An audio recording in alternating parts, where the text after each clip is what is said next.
अपनी ओर खींचता है। महाकुंभ क्या है वो शक्ति जो हम सबको एक सूत्र में बांधती है? गंगा।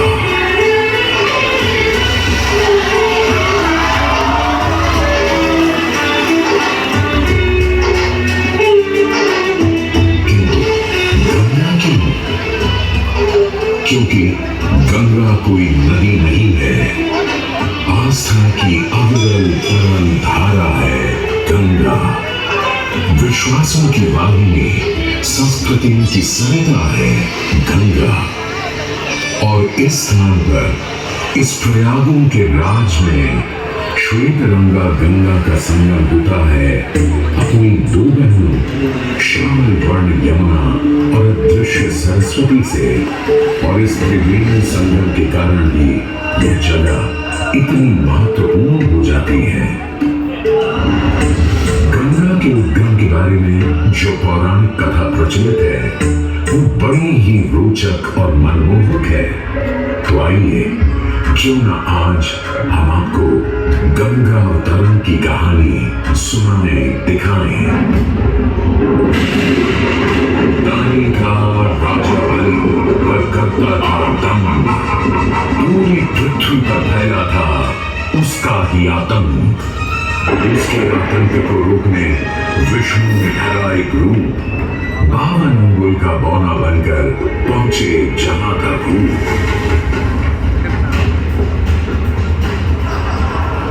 सारे दरबारी बौनी ब्राह्मण पर हंसे, पर बाली ने जब उसे दान मांगने को कहा तो उसने कुटिया बनाने को केवल 3 पग भूमि मांगी।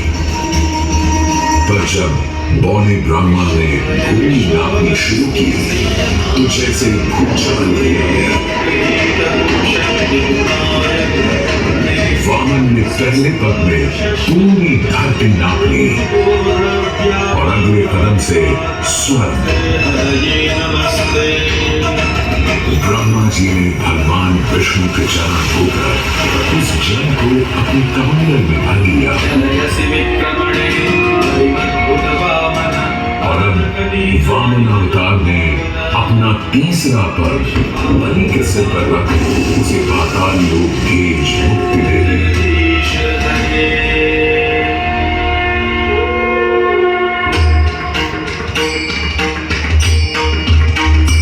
अब स्वर्गलोक में भगवान ब्रह्मा जी ने जब चरणामृत में हाथ डाला तो वहीं से निकल आई चंचल निर्मल धवल गंगा जी।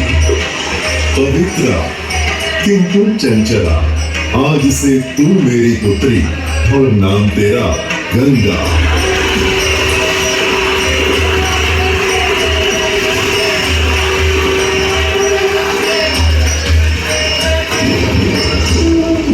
कुछ समय बाद सतयुग में इक्ष्वाकु कुल के सूर्यवंशी राजा सगर ने सारे संसार को जीतने के लिए एक अश्वमेध यज्ञ का संकल्प किया।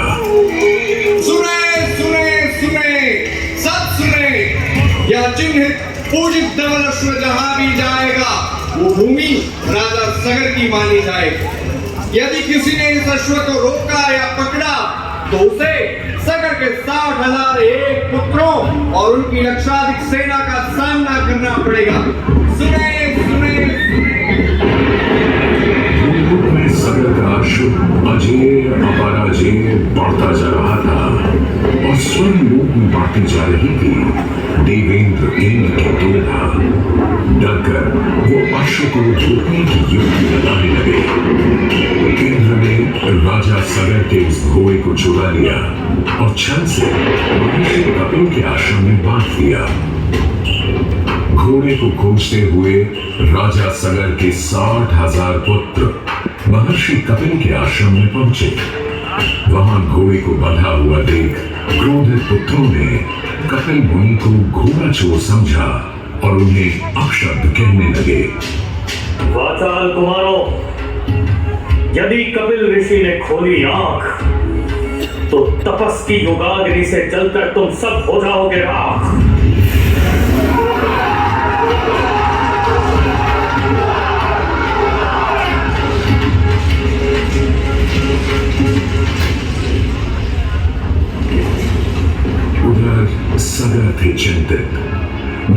अश्व का पता था, न पुत्रों का कोई समाचार। पिता का दुख देख पुत्र अंशुमन चल पड़े खोज पर।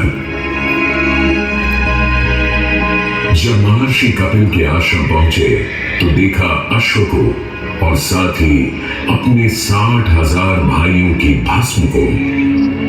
महर्षि से की क्षमा याचना और पूछा तर्पण का उपाय। तुम्हारे भाई थे घमंडी, अविवेकी और अभिमानी। भस्म कर दिया उन्हें मैंने, जो उन्होंने मेरी नहीं मानी। गंगाजल, केवल गंगाजल ही दे सकता है मुक्ति उन्हें, जो भस्म हुए तुम्हारे परिकर। अंशुमन को अपने भाइयों के तर्पण के लिए गंगा को लाने का बहुत मन था, किंतु किसी को राजधर्म भी तो निभाना था और राज भी चलाना था। देखते देखते 7 पीढ़ियां गुजर गईं, पर 7 पीढ़ियों के बाद समय आने पर राजकुमार भगीरथ ने राजा बनने से साफ मना कर दिया।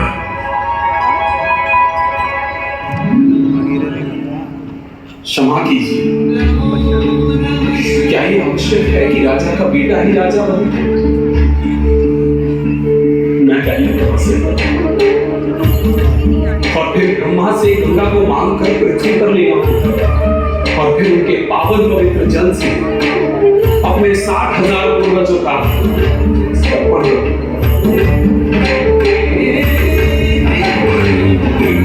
वर्ष बदले, ऋतुओं की हवा बदली, नदियों के किनारे बदले, किंतु नहीं बदला भगीरथ का संकल्प।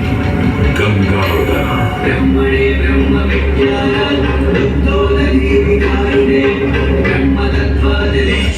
पुत्र भगीरथ, हम तुम्हारे तप से प्रसन्न हैं। बताओ क्या आशीर्वाद चाहिए? हे भगवान, मेरे पूर्वज के तर्पण के लिए मुझे आपकी पुत्री गंगा चाहिए। तथास्तु, किंतु यदि गंगा स्वर्ग से सीधे धरती पर गिरी तो पृथ्वी को चीरते हुए गंगा सीधे पाताल में पहुंच जाएगी। इसलिए तुम भगवान शिव शंकर को मनाओ ताकि गंगा जब स्वर्ग से नीचे उतरे तो वो उसे अपनी जटा में थाम ले। अब भगीरथ ने एक अंगूठे पर खड़े होकर भगवान शंकर को मनाने के लिए शिव शंकर का जाप शुरू कर दिया। जय मनभावन जय पतित पावन शोक विशावन शिव शंभो विपद विहारम धर्म उद्धारण सत्य सनातन शिव शंभो राज वचन हर जल नयन वर धवल वदन शिव शंभो कोई भी वर मांग लो आज। हे प्रभु, शिव शंभो चरण मनन धन जब गंगा स्वर्ग से धरती पर गिरे तब आप बीच में उन्हें अपनी जटाओं में सांध लें, नहीं तो पूरी पृथ्वी नष्ट हो जाएगी। बस इतनी सी बात? ठीक है, ब्रह्मदेव से कहो शिव तैयार है, आने दो गंगा को, आने दो। शिव शंभो जय करुणाकर जय जय जय जय नारायण जय जय कैलाशी जय अविनाशी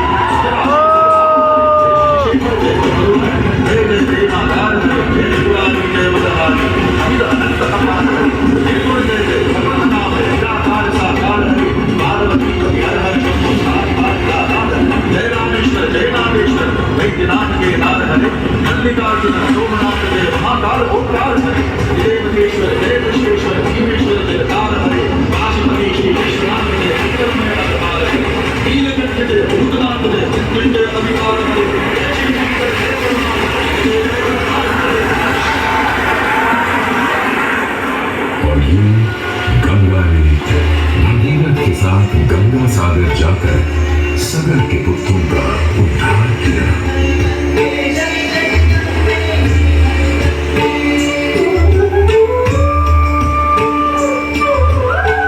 साथ ही वह भारत की सबसे महत्वपूर्ण नदी बन गई, जिसका भारत के जीवन में धार्मिक, आर्थिक, सामाजिक, ऐतिहासिक अभिदान अनंत है।